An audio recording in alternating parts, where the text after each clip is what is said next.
Very good morning and welcome to our daily devotion. இன்றைக்கி நம்ம பார்க்க போகிறது Proverbs chapter 29 verses 9 to 12. So Proverbs 29வது அதிகாரம், அதில் 9லேருந்து 12வது வசனம் வரைக்கும் பார்க்க போகிறோம்.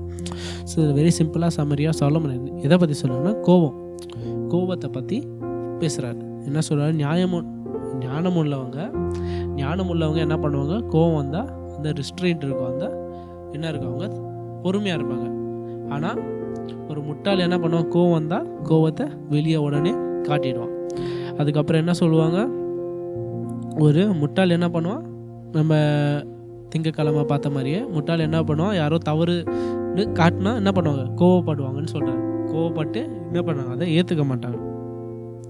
ஆனால் ஒரு ஞானம் உள்ளவன் என்ன பண்ணுவான்?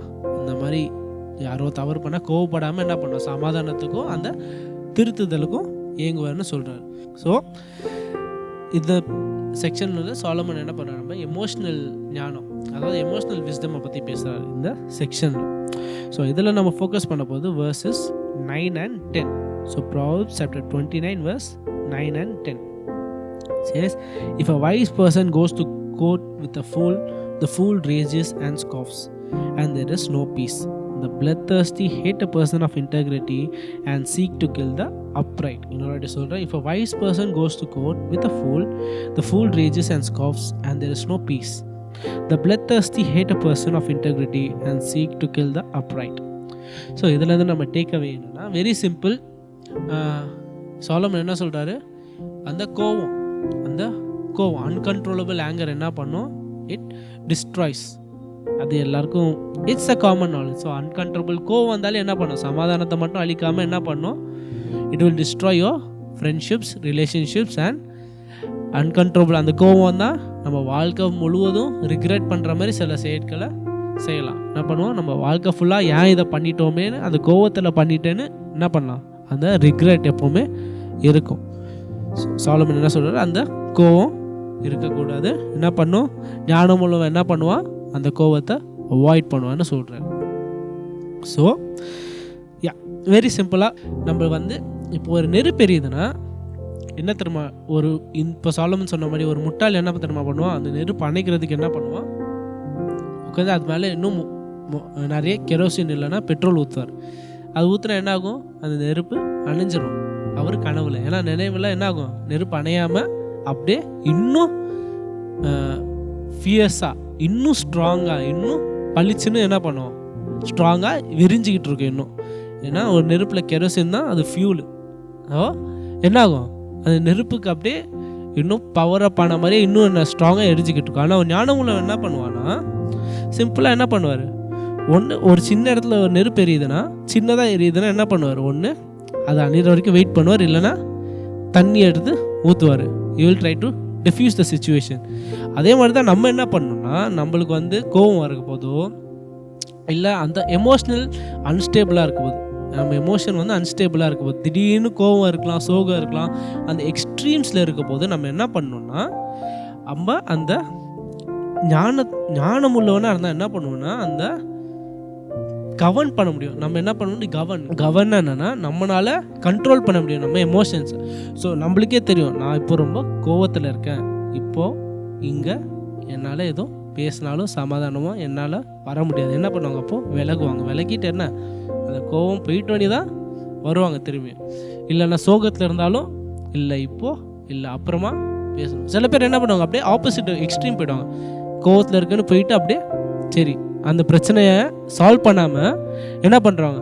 சரி நான் இப்போ கோவமாக இருக்கேன் போகிறேன்னு சொல்லிட்டு போயிடுவாங்க. அவ்வளோதான். திரும்பி வந்து அதை ரிசால்வ் பண்ண மாட்டாங்க. ஆனால் அப்படி இருக்கக்கூடாது. சாலமன் நீங்கள் என்ன சொல்கிறாருன்னா, ஃபஸ்ட்டு என்ன பண்ணும்?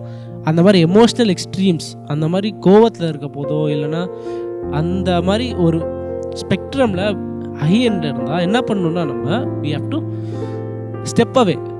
ஏன்னா அந்த ஞானம் உள்ளவங்க தான் என்ன பண்ணுவாங்க? we have to step away.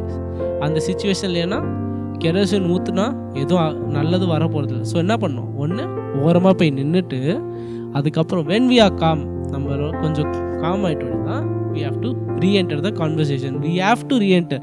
நம்ம திரும்பி என்ன பண்ணோம்? அந்த கோவம்லாம் போயிட்டோடனே திரும்பியும் சமாதானத்தை தேடி போகணும். கோவம் போயிடுச்சேன்னு நம்ம என்ன கண்டுக்காமல் போகக்கூடாது, அந்த சமாதானத்தை தேடி போகணும். ஸோ அதான் ஃபஸ்ட்டு என்னென்னா நம்மளுக்கு ஏதோ ஆர்கியூமெண்ட் இருந்தால் இல்லைன்னா ஏதோ விவாகம் இருந்தால் என்ன பண்ணணும், அப்போ கோவம் வரப்போது இல்லை கோவம் வர மாதிரி இருந்தால் என்ன பண்ணணும், நான் இதை விவாகத்தை ஜெயிக்கிறதோட நம்மளுக்கு சமாதானமாக இருக்கிறது தான் ஃபஸ்ட்டு ரொம்ப முக்கியம். ஸோ என்ன பண்ணணும், நம்ம அந்த ஆர்கியூமெண்ட்லேருந்து விலைக்கு வரணும். அதுக்கப்புறம் என்ன பண்ணணும், அந்த மாதிரி நம்ம எமோஷன்ஸ் வந்து ரொம்ப கோவம் வந்தால் இல்லை ரொம்ப சோகத்துலையா இல்லை அந்த மாதிரி ஒரு எக்ஸ்ட்ரீமில் இருந்தால், நம்ம எமோஷன்ஸ் வந்து ஒரு எக்ஸ்ட்ரீமில் இருந்தால் என்ன பண்ணணும், நம்ம ரெஸ்பான்ஸ் வந்து கொஞ்சம் ஸ்லோவாக கொடுக்கணும். உடனே கேட்குறதுக்கு எல்லாத்துக்கும் பதில் சொல்லாமல் கொஞ்சம் பொறுமையாக நிதானமாக யோசிச்சுட்டு பதில் சொல்லணும். ஸோ இட்ஸ் வெரி சிம்பிளாக சாலமன் நீங்கள் நம்மளுக்கு ஆங்கர் மேனேஜ்மெண்ட் கிளாஸ் தர்றாரு. அவ்வளோதான். நம்ம கோவத்தை சமாளிக்கிறதுக்கு சில டிப்ஸு தான் இங்கே சாலமன் நம்மளுக்கு கொடுக்குறாரு.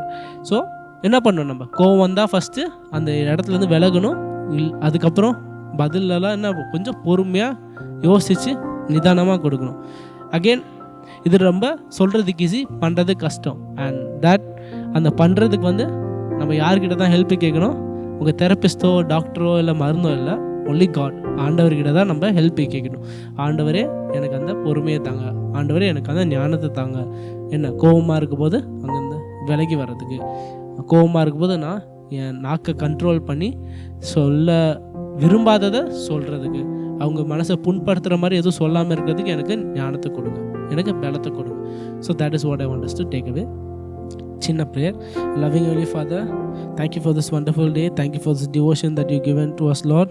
Lord, as we go about our day, Lord, give us the wisdom and the strength and the patience to control our tongue and to control our emotions before it goes to an extreme, Lord. Lord, in case in the event we get angry, which we will, Lord, please be with us and let us not do something that we end up regretting for a long time, or nor do something that ends up hurting someone very badly. All of this in Christ's name I pray. Amen.